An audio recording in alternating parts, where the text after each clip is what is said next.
broken my heart so many times I stopped keeping track. Talk myself in. Was not aware of the vineyard. No, so no, nice. and that's good. I'm glad that you and I wanted to show some of these, you know, little smaller producers for you. How much do they make? How many cases total? He makes a couple thousand cases total. Yeah.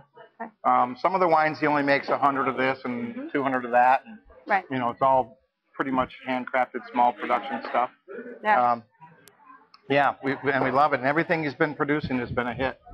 So yeah, thumbs up. Again, Chardonnay is that variety that it's still the #1 variety in America. People love it. Right. So you just have to find the style that's right for you. Well, I'm noticing that some of the styles, most of the styles that we have in the room here, there are some that are creamy, but boy, they're getting away from that popcorn butter. You know, that.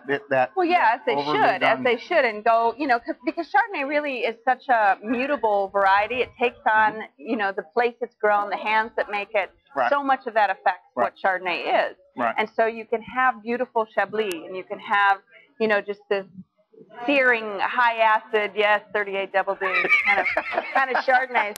But you know, and you're seeing more and more unoaked. They warned you. Everybody warned you. I know they did. They all said, "You're not going to believe this gal. She's a hoot, man." And I'm like, "Okay, I just look on the calendar. I can go, man, it's coming up." I have to behave myself on my PBS show, my show Check Please. You don't have to behave yourself. Fridays on PBS, KQED. You can do whatever you want on this show. Right, but I have to behave myself. We're talking about food and wine. I couldn't possibly call it, you know, sexy or. Although we could probably get more PBS money, I'm guessing, if I did that. Yeah, spice it up. Spice it up a little bit. Sells, right? But so you're seeing more unoaked versions. Yes, you are, exactly. I have to be honest, I don't particularly love unoaked versions of Chardonnay. I think then at that point you should just be drinking Sauvignon Blanc. What I'm looking for in Chardonnay is some roundness, is some creaminess, is some character.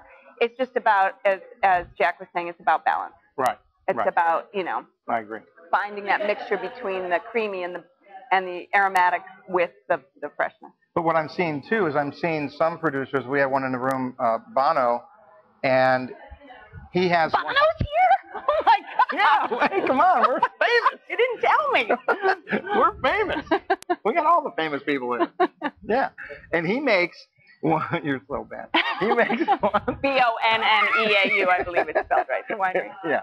Okay. He makes one that 25% of it is barrel fermented, the rest of it's stainless steel. So there you get a little hint of some creaminess, but a little crisper, fresh apple, you know, that kind of, you know. And it's, again, Chardonnay can be so many different things. Right. In my first book called it was called Wine for Women. And don't worry, I, you know, was going to write a book called Wine for Men. No. Actually, I was going to write a book called Men Who Wine, but didn't have time enough to do something that large. No, I guess not. Yeah. Ooh. Long, too all long. right, No, guys. I'm kidding. I love Drum men. roll. I love men.